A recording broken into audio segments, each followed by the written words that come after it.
कशिश news के खास कार्यक्रम गपशप में आप सबों का स्वागत है और मैं हूं संतोष सिंह। और आज गपशप में स्वाभाविक तौर पे गपशप के ही तरीके में चलेंगे। हमारे साथ धीरेन्द्र झा हैं, भाजपा माले के सीनियर लीडर हैं। लगातार गठबंधन को लेकर जो महागठबंधन की बातचीत चल रही है, अपडेट क्या कयास लगाए जा रहे हैं, उन सब चीज़ों पर भी हम चर्चा करेंगे। लेकिन उससे इतर भी कई ऐसी चीज़ें हैं जो इनसे समझने की कोशिश करेंगे कि देश के स्तर पर जो राजनीतिक फिजा है या फिर बिहार में जो राजनीतिक हालात हैं उसको लेकर महागठबंधन में तमाम जितने विपक्ष के लोग हैं उनकी क्या प्रासंगिकता है, क्या उनको एक प्लेटफॉर्म पर मांझी इनका साथ छोड़कर चले जा चुके हैं। हालांकि आज मुकेश सहनी ने बड़ा अजीबोगरीब तरीके से कहा कि मेरा दिल कहता है कि मांझी अभी भी नहीं गए हैं। तो ये एक दिल कहने की बात नहीं है, वो उतने मैच्योरिटी के साथ पॉलिटिक्स नहीं करते, तो उनको ये समझ में नहीं आया रहा होगा कि मांझी अभी भी मतलब एनडीए और महागठबंधन में सीटों को लेकर जहां वो सहज होंगे वहां वो जाएंगे। ये आज मुकेश सहनी के बयान से, और मांझी भी बार बार मुकेश सहनी का उदाहरण देते रहते थे कि वो हमारे साथ आएंगे, महागठबंधन में सम्मान नहीं मिला है। लेकिन आज तो मुकेश सहनी ने कह दिया कि भाई हमारे समझौता हो गया है, कितने सीटों पर हमें लड़ना है चुनाव वो भी तय हो चुका है। अब सीटों को लेकर कोई मतलब नहीं है, अब हम लोग चुनावी मैदान में जाने की बात सोच रही है। जयंत जी, बाकी आप लोगों के फोल्डर में वामपंथी जितने हैं, पिछली बार तो आप आरजेडी के साथ आए, बाकी सीपीएम सीपीआई को छोड़ दिए। क्या इस बार भी यही हालात रहेंगे या सब लोग साथ आकर लड़ें, ऐसी रणनीति बन रही है? देखिए, एक तो पूरा देश और बिहार बहुत ही भयावह दौर से गुजर रहा है। इसलिए चुनाव पर चर्चा करने से पहले तो एक बात मैं रखना चाहूँगा कि बिहार में कोरोना के चलते भारी तबाही का सामना करना पड़ा है और अभी भी संक्रमण का दर बढ़ ही रहा है। 21 जिला बाढ़ से बुरी तरह से प्रभावित है। ऐसी स्थिति में हम तमाम लोगों ने ये मांग की थी चुनाव आयोग से कि पहले जान है तब चुनाव पर सोचिए। तो इस पर जो जितना तवज्जो मिलना चाहिए, एक ह्यूमन कंसिडरेशन होना चाहिए, वो पहलू चुनाव आयोग से नहीं दिखा। और मुझे लगता है कि जिस तरह से लोकतांत्रिक संस्थाओं का क्षरण हुआ है, उसी तरह से चुनाव आयोग को भी इन्होंने अपने गिरफ्त में ले लिया है। लवासा को हटा करके जो वहाँ अब मुख्य चुनाव आयोग बनते उनको हटा करके दूसरे किसी को ले आना, तो ये मैं मानता हूँ कि हिंदुस्तान में लोकतांत्रिक संस्थाओं का जो अपहरण हो रहा है, संवैधानिक संस्थाओं का जो अपहरण हो रहा है, ये बहुत ही मेरे ख्याल से निंदनीय है। लेकिन जयंत जी, सभी आप बात जरूर कर रहे हैं, लेकिन इलेक्शन कमीशन को तो अधिकृत तौर पे आरजेडी ने भी लिख के नहीं दिया है, कांग्रेस ने भी लिख के नहीं दिया है कि चुनाव नहीं होनी चाहिए। नहीं दिया है, मैं खुद उसका ये हूँ। एक समग्रता में कहिए तो सभी विपक्षी पार्टियों का सिग्नेचर करा के मैं खुद था उसमें, आरजेडी के जगह इलेक्शन कमीशन की तरफ से जो खबरें आई हैं उसमें बस 2-3 पार्टियों का नाम है, बाकी जितने राजद कांग्रेस इन लोगों का नहीं, तमाम लोगों का है। लेकिन देखिए, रखने का जो ढंग होता है वो बात दूसरी बात होती है कि अल्टीमेटली चुनाव आयोग को निर्णय लेना है। हम ये कह रहे हैं कि ये वस्तुगत स्थिति है और इस वस्तुगत स्थिति में एक ह्यूमन कंसिडरेशन के तहत चुनाव आयोग को कोई फैसला करना चाहिए। और मैं अपनी बात की शुरुआत यहाँ से करूँगा कि इस कोरोना काल में जो हमारे बिहार के हज़ारों लोग मरे हैं आने जाने के क्रम में, कोरोना के समय में, बाढ़ के समय में, तो आज भी मैं मानता हूं कि ये एक बड़ा सवाल है और चुनाव आयोग को ये लोग अब कह रहे हैं कि जो शुरुआती गुस्सा था बाढ़ पीड़ितों का हो, चाहे कोरोना के जो हमारे प्रवासी मजदूर जिनको प्रवासी कहा गया, जिनको लेकर बड़ी सियासत हुई, शुरुआती समय में जो गुस्सा था अब सभी के अकाउंट में 10,000 रुपया पहुँच चुका है। अब कोई गुस्सा नहीं है। नहीं, एक तो मैं तो मानता हूँ कि बिहार में भाजपा जदयू की जो नीतीश सरकार है, इसके खिलाफ मैं मानता हूँ ये चौथा चुनाव है। लोगों का जो गुस्सा है उसको थर्मामीटर से आप नाप नहीं सकते हैं, लेकिन मेरे आकलन में वो चरम है। वो हम लोगों के भी इमेजिनेशन से बाहर है कि नीतीश कुमार के खिलाफ एक ज़बरदस्त गुस्सा है पूरे समाज में। और ये जो बात कह रहे हैं, मैं कह रहा हूँ कि आप सब लोगों के पास में वो नोटिस होगा।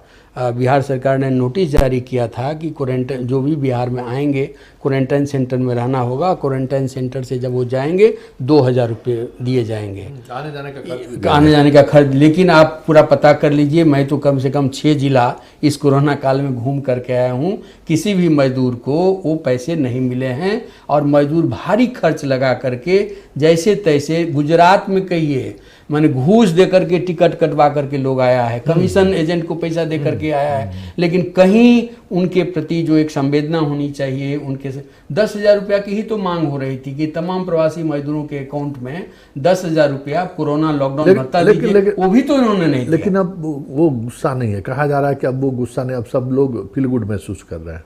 नहीं, मेरा मानना है कि देखिए, मैं तो बाढ़ पीड़ित इलाके में देख रहा हूँ कि बाढ़ पीड़ितों में आप भी उस इलाके से परिचित हैं, लगातार उस इलाके के हैं भी और बाढ़ को कवर करते रहे हैं। 2004, 7, 8 सारे बाढ़ को हम लोगों ने देखा है। इस बार की बाढ़ की स्थिति में आप समझिए लंबे समय तक पानी ठहर गया, शुरुआत में ही बाढ़ आ गई और अभी तक पानी जमा हुआ है। लाखों लोग सड़कों पर हैं, तटबंधों पर हैं, टीलों पर हैं, घर द्वार छोड़ करके। 1 क्विंटल गेहूं मिल रहा है, 1 क्विंटल गेहूं तो मिल ही रहा है। कुछ नहीं मिल रहा है, 6,000 रुपये केवल सूखा मिल रहा है। कोई चीज नहीं मिल रहा है। नीतीश जी ने पहले, देखिए, मैं मानता हूं कि 2007 के बाढ़ के समय में नीतीश कुमार की ओर से फ्लड रिलीफ ऑपरेशन बेहतर ढंग से चलाया गया। विपक्ष के पार्टी होने के नाते हम लोगों ने उसको रिकॉग्नाइज किया था कि 1-1 क्विंटल सबको अनाज दिया गया। क्विंटलिया बाबा ये बन गए थे। 1-1 क्विंटल अनाज दिया गया, बर्तन भाड़ा, घर द्वार के लिए भी पैसे दिए गए, कैश दिया गया और कैंप्स में भी दिया गया। इस बार कहिए तो सूखा ये 6,000 रुपया सबके अकाउंट में भेज रहे हैं। कोई राशन की व्यवस्था नहीं है। 3 महीना से लोग तटबंधों पर है टिका हुआ। सड़कों के आप चले जाए दरभंगा से समस्तीपुर रोड, आप नहीं चल पाएंगे। दोनों तरफ 6,000 रुपया हर किसी के अकाउंट में भेजने की बात सरकार कर रही है। तो हम लोगों ने आज दरभंगा कलेक्ट्रेट को लोगों ने घेरा था। इस कोरोना काल में दरभंगा कलेक्ट्रेट को लोगों ने घेरा है, बड़ा ह्यूमन चेन लगाया। लोगों ने कहा कि 6,000 में दम नहीं, 25,000 से कम नहीं। अच्छा, ये उस इलाके में चूंकि लोगों के घर गिर गए हैं, सब कुछ, मतलब घर वगैरह का मुआवजा सब इसी 6,000 में। और क्या। अरे मोदी जी पहले भी जो बोल करके आए 2017 में, वो तो कुछ बिहार को मिला ही नहीं। और सबसे मैं तो मानता हूं कि भारत का प्रधानमंत्री इस बार फ्लड से कहिए तो असम और बिहार ये बुरी तरह से प्रभावित हुआ। और बिहार में ये लोग, मैं मानता हूं कि अंडर रिपोर्टिंग हुई है। ये कोरोना की वजह से अंडर रिपोर्टिंग हुई है फ्लड्स की। आप चले जाइए छपरा में, मैं छपरा के इलाके से आ रहा हूँ। आजादी के बाद छपरा ने कभी ऐसी बाढ़ नहीं देखी थी। आप गोपालगंज चले जाइए, आप चंपारण चले जाइए, दरभंगा, समस्तीपुर, सीतामढ़ी, शिवहर, खगड़िया, संपूर्ण इलाका जो है भारी तबाही के दौर से गुजरा है। हिंदुस्तान के प्रधानमंत्री का एक बयान तक नहीं आया। हिंदुस्तान के प्रधानमंत्री ओर से कोई घोषणा नहीं हुआ कि बिहार को हम माने फ्लड रिलीफ में इतना पैसा देंगे। मुद्दा रहेगा इलेक्शन में। मैं मानता हूं, आप देखिएगा इस बार बिहार के जो गरीब हैं, मजदूर हैं, किसान हैं, दलित हैं, महिलाएं हैं, ये सारे लोग बहुत ही कोरोना काल की पीड़ा, आप गांव में जाइए तब आपको पता चलेगा। ये जो महिलाएं हैं, नीतीश जी को जीविका दीदी पर बहुत भरोसा है। ये जो जीविका समूह में जो महिलाएं संगठित हैं, स्वयं सहायता समूह जो महिलाएं संगठित हैं, वो कहीं से कोई आमदनी नहीं है। बाहर भी जो पुरुष लोग कमाता था सब घर आके बैठ गया है, वो किस्त नहीं दे पा रही हैं।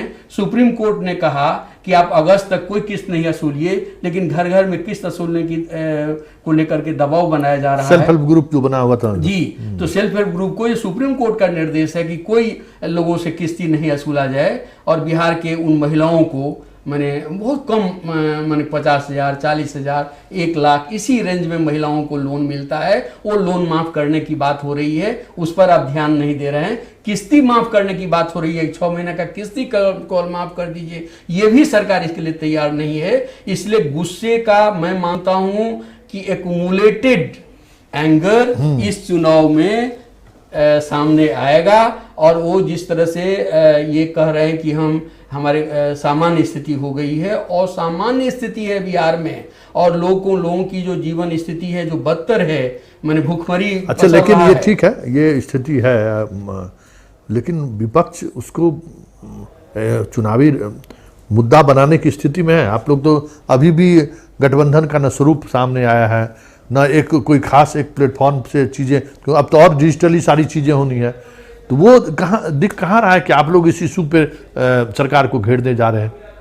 देखिए, मेरा तो मानना है कि सरकार जनता की नज़र में घिरी हुई है, लेकिन निश्चित रूप से विपक्ष की बड़ी भूमिका है कि लोगों का जो गुस्सा है, लोगों का जो आक्रोश है, लोगों का जो सवाल है, उसको आप कैसे संगठित करके एक दिशा देने का काम करते हैं।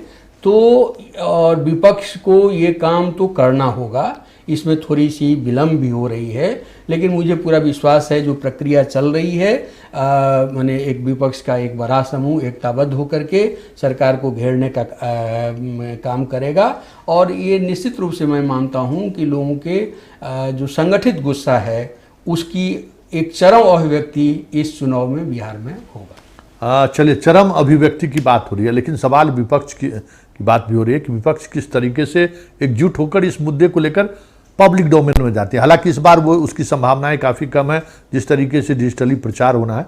इन सब विषयों पर भी चर्चा करेंगे, लेकिन पहले एक छोटा सा ब्रेक ले लेते हैं। ब्रेक के बाद एक बार फिर से स्वागत है, और इस खास कार्यक्रम गपशप हो रहा है, और आज हमारे साथ धीरेन्द्र झा जी हैं, और इनसे हम समझने की कोशिश करें, मिथिलांचल के राजनीति पर भी चलेंगे, लेकिन कह रहे हैं कि गुस्सा चरम पे है सरकार पे, इनकम्बेंसी भी दिख रहा है, लेकिन विपक्ष में वो ताकत है कि उस गुस्से को वोट में तब्दील कर सके। क्या आपको लगता है कि ये ताकत आप लोगों में है कि उस गुस्से को वोट में तब्दील कर सके? देखिए, कोरोना काल की तमाम सीमाओं के बावजूद मुझे लगता है कि बिहार में जनता ने अपने मुद्दों को लेकर एक संगठित प्रतिवाद को सामने लाया है, अपने मुद्दे को सामने लाया है। छात्रों का आंदोलन है, किसानों का आंदोलन है, प्रवासी मजदूरों का आंदोलन है, स्वयं सहायता समूह के महिलाओं का आंदोलन है, आशाओं का आंदोलन है, ये आंगनबाड़ी सेविका, सहायिका, सब शिक्षक का आंदोलन। मैं मानता हूँ कि आप समझ लीजिए, शिक्षकों में जो व्यापक आक्रोश है, ऑलरेडी कहिए तो लोग पास है टीईटी, एसटीईटी, उसकी बहाली नहीं हो रही है। सेवा शर्त के नाम पर आपने नौटंकी किया है। ये सब मुद्दा लोकसभा चुनाव के समय भी आप लोग उठाए थे। शिक्षक सब भी उसी तरीके से डंडा लेकर रोड पर खड़ा था, लाठीचार्ज हुआ था।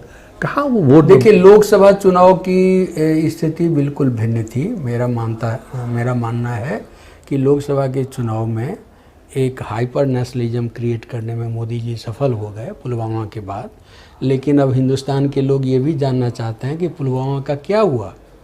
आज तक पुलवामा का सच जनता के सामने नहीं आया, देश के सामने नहीं आया। हमारे 40-40, 50-50 जवान देश का शहीद हुआ, लेकिन उसकी जांच रिपोर्ट हिंदुस्तान की जनता को नहीं मिला। तो ये जो एक ही बात बार बार आप रिपीट नहीं कर सकते हैं आज के डेट में। तो मेरा तो मानना है कि मोदी जी के खिलाफ और नेशनलिज्म का एजेंडा भी अब पिट रहा है, चीन को लेकर के। लद्दाख में जो 100 दिन हो गया, चाइना मान लीजिए, इस पर तो कोई बात करने को तैयार नहीं। तो यही मैं कह रहा हूँ कि चीन, मैंने ये इनका जो पूरा जो सुपर नेशनलिज्म था, हाइपर नेशनलिज्म था, वो लद्दाख में जाकर के पिट गया है। ये कहने, देश का प्रधानमंत्री इतना भी कहने की हिम्मत नहीं रखता है कि लद्दाख में चीन ने हमारी जमीन पर अतिक्रमण किया है, ये बोलने की हिम्मत नहीं हो रही है। अच्छा, ये तो बात ही है, लेकिन आपको लगता है कि पहले के समय में और अभी में एक बड़ा फर्क है कि ये मीडिया भी, मैंने एक्सट्रीम की भी मीडिया, जो ताकतवर मीडिया जो इस तरह के सवालों को खड़े कर सकते थे, पहले करता भी था। मीडिया की वजह से ये चीज़ें पब्लिक डोमेन में नहीं आ रही है, या चीज़ें आ भी रही हैं तो उस तरह से फोकस नहीं हो रहा है। ये बदलाव क्या आप लोगों ने भी सोचा था कि इस तरीके से, और इसका लाभ लगातार वो उठा रहे हैं? नहीं, देखिए, वो बात बिल्कुल आप सही कह रहे हैं। ये देश की जनता भी अब समझ रही है कि एक मैनेज मीडिया के जरिए पीपुल्स एजेंडा को, पीपुल्स एंगर को डाइवर्ट करने की कोशिश हो रही है, डाइल्यूट करने की कोशिश हो रही है। लेकिन हम कह रहे हैं कि जीवन की जो ज़रूरत है माने करोड़ों लोग बेरोजगार हो गए हैं, नौकरी से चले गए हैं, वो गांव आ गए हैं। तो ये जो रोजी रोटी का सवाल है, देश की अर्थव्यवस्था का सवाल है, आपको आपके शरीर में बुखार है, कितना दिनों तक छिपा करके आप रखिएगा? बुखार को नहीं छिपा सकते हैं, देश की अर्थव्यवस्था की तंगहाली को नहीं छिपा सकते हैं, मजदूरों के भूख को नहीं दबा सकते हैं। ये जो दब तो रहा है, मतलब कहाँ दिख रहा है? निश्चित रूप से दबाने में सफल हुए हैं, और नोटबंदी से लेकर के बाद तक यदि आप देखिए। लेकिन मैं कह रहा हूं कि अब वो अलार्मिंग लेवल पर पहुंच गया है, और वो अब वो उस लेवल पर उसको मैनेज नहीं कर सकते हैं। मीडिया के जरिए जो मैनेज करने की कोशिश हो रही है, मैं मानता हूं कि आप देखिएगा कि मोदी माने प्रधानमंत्री की जो लोकप्रियता थी, प्रधानमंत्री की लोकप्रियता में ह्रास हो रहा है। लोग नकली सर्वे करवा करके जो भी कर लें जनता के बीच में, मैं मानता हूं कि वो ये है। और सबसे ज़्यादा आप बिहार समझ लीजिए, मैं मानता हूं कि बिहार में इस पहलू से कोई बात नहीं कर रहे हैं। बिहार की पूरी अर्थव्यवस्था बाहर के मनी ऑर्डर पर चलती थी, और इस कोरोना काल में सबसे ज़्यादा तबाही बिहार की हुई है। माने 50 लाख लोग बाहर से आ गए हैं, जो 50 लाख के जरिए घर परिवार चलता था। माने बिहार आर्थिक तौर पर कितना जर्जर स्थिति में पहुंच गया है। हमारे बिहार का चीफ मिनिस्टर नहीं इस बात को बोल रहे हैं, बिहार की कोई पॉलिटिकल पार्टी इस बात को नहीं मजबूती से रख पा रही है। और उस स्थिति में इस कोरोना काल में जो बिहार को ज़बरदस्त मुश्किल का सामना करना पड़ रहा है, बिहार को जो स्पेशल कुछ मिलना चाहिए, माने विशेष राज्य का दर्जा का मुद्दा बना करके आपने बिहार को 1 साल लिया, बड़ी बड़ी बातें आपने की, गांधी मैदान में बड़ी रैली हुई, पूरे बिहार ने समर्थन किया कि ये माने बिहार का जेन्युइन डिमांड था। लेकिन आपको कुर्सी प्यारी थी, कुर्सी न्यारी थी, और आपने सत्ता में गोद में जाकर के बिहार को सवाल को दे दिया। सिग्नेचर अभियान चला, ट्रक से भर के लोग क्या क्या नहीं हुआ? क्या मैं कह रहा हूं कि वो वाजिब, मैं मानता हूं कि किसी रियल इशू के साथ बिहार की जो आकांक्षा थी, बिहार का जो लंबे समय से दबा हुआ सवाल था, उसको नीतीश जी ने उठाया, और बिल्कुल वाजिब बात थी। लेकिन इतने बड़े सवाल को उस हाइट पर ले जा करके आप जो है भाजपा के कोर्ट में जा करके आपने सरेंडर कर दिया। आज आपके मुंह से ये बात नहीं निकलती है कि कोरोना काल में सबसे वर्स्ट इफेक्टेड इकोनॉमी है बिहार की, हमको विशेष माने क्षतिपूर्ति मुआवजा मिलना चाहिए। ये बात बिहार के मुख्यमंत्री के मुंह से नहीं निकलता है। ये विशेष राज्य के दर्जा की बात आपके यहाँ से नहीं उठती है।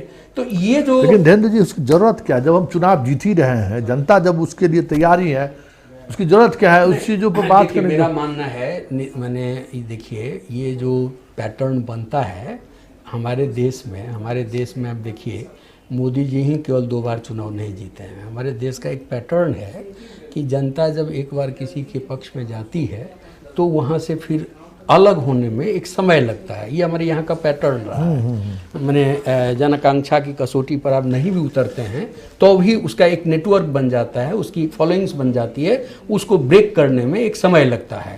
ये मैं मानता हूँ कि नीतीश के खिलाफ तो ये 15 वर्षों में मैं मानता हूँ कि छोड़ दीजिए और सारी बातों को, नीतीश जी ने खुद जिन सवालों को अपने मुख्यमंत्री बनने के बाद 15 साल बनाम 15 साल आप कर रहे हैं। अरे 15 साल को निगेट करके लोगों ने नीतीश जी को वोट दिया था, नीतीश जी को जनादेश दिया था। सत्ता में आने के बाद आपने कॉमन स्कूल सिस्टम की बात की, एजुकेशनल रिफॉर्म की आपने बात की, एडमिनिस्ट्रेटिव रिफॉर्म की बात की, लैंड रिफॉर्म की बात आपने की, सबको हम 4 डिसमिल जमीन देंगे ये बात आपने की। ये सब कुछ कहाँ चला गया? ये कहीं कोई एजेंडा तो नहीं है। और ये मैं मानता हूँ कि ये सब कुछ, ये जो प्रवासी मजदूरों का जो सवाल है, आप समझिए, मैं तो घुमा हूँ, देख रहा हूँ कि सारे मजदूर कह रहे हैं पेट का सवाल है, बहुत सारे लोग कुछ लौट भी जा रहे हैं, लेकिन सारे लोग ये कह रहे हैं कि मैं लौट करके आऊँगा और हम इसका बदला लेंगे। लोग इस बात को कह रहे हैं कि गुजरात में लाठियाँ चल रही थी, मुकदमे हमारे ऊपर झूठे लादे जा रहे थे, हमारा बिजली पानी काटा जा रहा था, और अमित शाह का एक जुबान तक नहीं खुला। देश के प्रधानमंत्री की ओर से मतलब ये चर्चा है। अमित शाह का जो पहला प्रोग्राम हुआ, इसको लेके व्यापक चर्चा लोगों में ही है कि जो अमित शाह जब गुजरात में लाठियां चल रही थी, दर्जनों जगह पर लाठियां चली हैं, दर्जनों मुकदमे दर्ज हुए हैं, हमारा पानी काट दिया गया, बिजली काट दिया गया, गालियां हम सुनते रहे, लाठियां हम खाते रहे, लेकिन देश का प्रधानमंत्री एक शब्द नहीं बोला। अमित शाह का कोई एक बयान तक नहीं आया। आज वही हमसे वोट मांगने के लिए आ रहा है। तो स्वाभाविक है, मांगेगा भी। और है ना, शिकारी आएगा, जाल बिछाए दाना डालेगा लोभ से फंसना नहीं। नहीं तो ये तो चीजें होती आ रही हैं। जैसे देखिए, मैं मानता हूं, आप देख लीजिए कि पिछली बार भी बिहार थोड़ा दूसरे मिजाज का प्रदेश है। बिहार एक दूसरे मिजाज का प्रदेश है। बिहार को बहुत बार बार आप ठग नहीं सकते हैं। आप जो भी कहिए, ये बिहार की एक खासियत भी है कि बिहार को बार बार आप ठग नहीं सकते हैं। बिहार ने तो भांप लिया था मोदी जी को, कहिए 2015 में ही, इसलिए तो उनको रिजेक्ट कर दिया था। मोदी जी की पॉपुलैरिटी जब पिक पर थी तब बिहार के लोगों ने रिजेक्ट कर दिया था। आप मोदी जी के खिलाफ जनादेश लेकिन 2019 के चुनाव में तो फिर मोदी नहीं, 2019 का चुनाव एक्सेप्शनल नहीं, उसमें भी आपको लगता नहीं है कि जिस तरीके से आप लोगों का गठबंधन लगा ही नहीं कि आप चुनाव लड़ रहे हैं? नहीं, ये बात मैं मानता हूँ। ऐसे 2019 के चुनाव को वो भारत के इतिहास में एक्सेप्शनल चुनाव माना जाएगा। और इसलिए एक्सेप्शनल माना जाएगा कि पीपुल्स इशूज एकदम ही दरकिनार हो गए। जो एंगर थे वो एक नेशन के सामने, नेशनलिज्म के क्वेश्चन के सामने वो दब गया। लेकिन मैं ये मानता हूँ कि लड़े भी नहीं उसमें भाई, उसमें बड़े भाई यहाँ राजद की जो भूमिका रही, रैली का समय दे रहे हैं, नहीं जा रहे हैं। और एक आप लोग भी कम इसमें नहीं बिल्कुल। आप लोगों की भी भूमिका, मान लीजिए कि एक देश के स्तर पर एक कन्हैया जो मोदी के खिलाफ एक चेहरा था, आप उसको पूरी अपने ही कंस्टिट्यूंसी में घेराबंदी कर दिए। तो ये जो एक मोदी के खिलाफ जो एक माहौल बनाने की कोशिश बिहार में हुई थी, तो उसको तो ब्रेक करने में आप लोग भी हैं। नहीं देखिए, वो 2019 का चुनाव और 2020 का बिहार विधानसभा का चुनाव, दोनों में कोई साम्य नहीं है, दोनों में कोई तुलना नहीं है। मतलब आपको लगता है कि लोकसभा चुनाव में अगर महागठबंधन बेहतर तरीके से चुनाव लड़ती, कन्हैया भी उस टीम में शामिल होता, मतलब सीपीएम सीपीआई सब लोग साथ होते, जैसे आप साथ? मेरा भी ये मानना है, हम लोग भी इस मानते हैं कि 2019 का चुनाव बिना लड़े विपक्ष हार गया। विपक्ष का जो बिखराव था, अंतिम समय तक एक अनिश्चितता का पूरा माहौल था, इस सब का बेनिफिट कहिए सत्ता पक्ष ने एक राष्ट्रवाद का जो उनका ये था उसके साथ उन्हें मिलाने का काम किया। और वो निश्चित रूप से कहिए तो एक्सेप्शनल इलेक्शन था। लेकिन एक चीज़ और उस पर अगर हम बात करें तो आज आप पीछे के दरवाजे से अपने पुराने साथियों को छोड़ के, मतलब वामपंथी साथियों को छोड़ के आप आरजेडी से समझौता कर लिए। और उसमें था कि भाई पाटलिपुत्रा कंस्टिट्यूंसी में भाकपा माले का एक बड़ा आधार है, उस आधार पर आप आरा सीट लिए, लेकिन वो कहीं समन्वय दिखा नहीं। देखिए, हम लोग का कोई, मैं मानता हूँ, आरजेडी भी इस बात को मानती है कि कोई लोकसभा चुनाव में कोई माले और आरजेडी के बीच में कोई एडजस्टमेंट नहीं हुआ था। उन्होंने एक गेस्चर दिया कि ठीक है, आरा सीट हम आपको देते हैं, तो हमने गेस्चर स्वरूप हमने पाटलिपुत्रा सीट छोड़ दिया। हम जहानाबाद लड़े, हम काराकाट चुनाव लड़े, हम सिवान चुनाव लड़े। हमारे साथ कोई अंडरस्टैंडिंग नहीं बनी थी आरजेडी की, इसलिए कि हम नहीं, पाटलिपुत्रा के बदले आप आरा। हाँ, उन्होंने अपनी ओर से आरा छोड़ा, हमने अपनी ओर से। विधानसभा में भी ऐसा होगा? नहीं, मुझे लगता है कि अभी सभी लोग, मैंने पिछली जो कमी कमजोरी रही है वो पिछली कमी कमजोरियों को लोग चिन्हित कर रहे हैं, उसको लोग समझने के लिए तैयार हुए हैं। पिछली बार तो वैसे भी कह लीजिए तो जो सीटों का शेयरिंग उन लोगों ने किया था, हम लोगों के साथ तो लेफ्ट के साथ तो कोई अंडरस्टैंडिंग ही नहीं बन पाई थी। लेफ्ट के साथ गेस्चर था, आपने एक सीट हमारे लिए छोड़ दिया तो हमने भी छोड़ दिया। लेकिन इस बार एक इस रियलाइजेशन में लोग हैं कि तमाम लोगों को मिल करके जो consistent anti BJP, anti NDA जो कंसिस्टेंट फोर्सेस हैं, उनको मिला करके एकताबद्ध होकर के लड़ा जाए और सरकार की। इस बार उम्मीद है? मैं तो आश्वस्त हूँ, मुझे तो पूरी उम्मीद है कि विपक्षी पार्टियों का गठबंधन होगा और एक सम्मानजनक अंडरस्टैंडिंग बनेगी। और वो सम्मानजनक अंडरस्टैंडिंग दोनों ही कारणों से मैं मानता हूँ कि नीचे से जो जनता का दबाव है, और ऊपर से पॉलिटिकल पार्टी के लीडर्स की जो अंडरस्टैंडिंग है, वो एक मीटिंग पॉइंट पर पहुंच रहा है और वो निश्चित रूप से उसका एक लॉजिकल कल्मिनेशन, एक बेहतर। इस बार भी आप आरजेडी के फोल्डर में हैं, सीपीआई सीपीएम कांग्रेस के फोल्डर में हैं, तो ये नहीं, फोल्डर मतलब का बिहार में वामपंथी एक हैं। हाँ, नहीं आओ, कल हम लोग की फिर मीटिंग हो गई। कोई देखिए, वो तो मीडिया के जरिए इस बात को क्रिएट किया जा रहा है, माने मीडिया के जरिए इस बात को क्रिएट किया जा रहा है कि या उन लोगों ने भी अंडरस्टैंडिंग, अखबारों में तो बात आई है, अखबारों में बात आई है कि सीपीआई जो है के साथ, सीपीएम के साथ कांग्रेस के लोग बात करेंगे, आरजेडी के लोग माले से बात करेंगे। हम लोगों ने तो आरजेडी से जब हमारी बातचीत हुई तो हम लोगों ने इस बात को रखा कि जितने स्टेक होल्डर्स हैं, तमाम स्टेक होल्डर्स के साथ एक कलेक्टिव बातचीत हो। सीट एक बहुत महत्वपूर्ण चीज़ है, सबके लिए सीट महत्वपूर्ण है, लेकिन एक कलेक्टिव विजन बनाना सबसे महत्वपूर्ण है। यदि एक समग्र रणनीति बनाने में, समग्र आक्रामकता पैदा करने में विपक्ष का केंद्र यदि सफल हो गया, तो मैं मानता हूं कि नीतीश जी इस बार सचिवालय लौट करके नहीं आएंगे।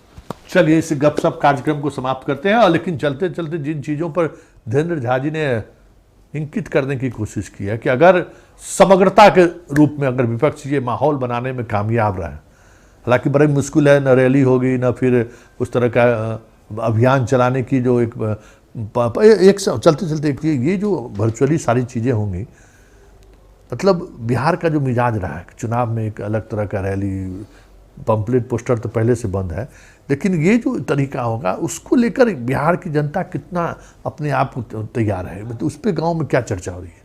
देखिए, वर्चुअल रैली जो है, वर्चुअल रैली को तो बिहार की जनता ने रिजेक्ट कर दिया है, उससे बिहार की जनता को मन नहीं भरता है। तो मैं मानता हूं कि घर घर कैंपेन करना होगा, घर घर कैंपेन, गांव गांव कैंपेन, ये प्रधानता ग्रहण करेगा। और मैं तो देख रहा हूं कि नौजवानों का एक समूह तैयार हो रहा है जो कह रहा है कि तुम्हारा मोबाइल है तो हमारा भी मोबाइल है। चलिए ऐसे गपशप कार्यक्रम को अब समाप्त करते हैं। फिर किसी मेहमान से, हमारी मेहमान इसी तरीके से हम लोग बातचीत करते रहेंगे और इसी बातचीत के सहारे राजनीति के मर्म को समझने की कोशिश, नब्ज भी टटोलने की कोशिश करेंगे। जैसे एक बात आई सामने कि विपक्ष गेस्चर दे सके कि हम सब लोग एक हैं और एक इशूज़ को लेकर एक हैं, तो बहुत सारी चीज़ें बदल सकती हैं। चलिए इस कार्यक्रम को, ये एक संदेश भी है विपक्षी एकता को लेकर कि आप एक होइए, और इसकी कोशिश चल रही है, ये भी एक झलक सामने आई है इस गपशप कार्यक्रम के दौरान। चलिए इस कार्यक्रम को अब यहीं समाप्त करते हैं, फिर हमारी इसी समय आपकी हमारी मुलाकात होगी। फिलहाल मुझे इजाज़त दीजिए, नमस्कार।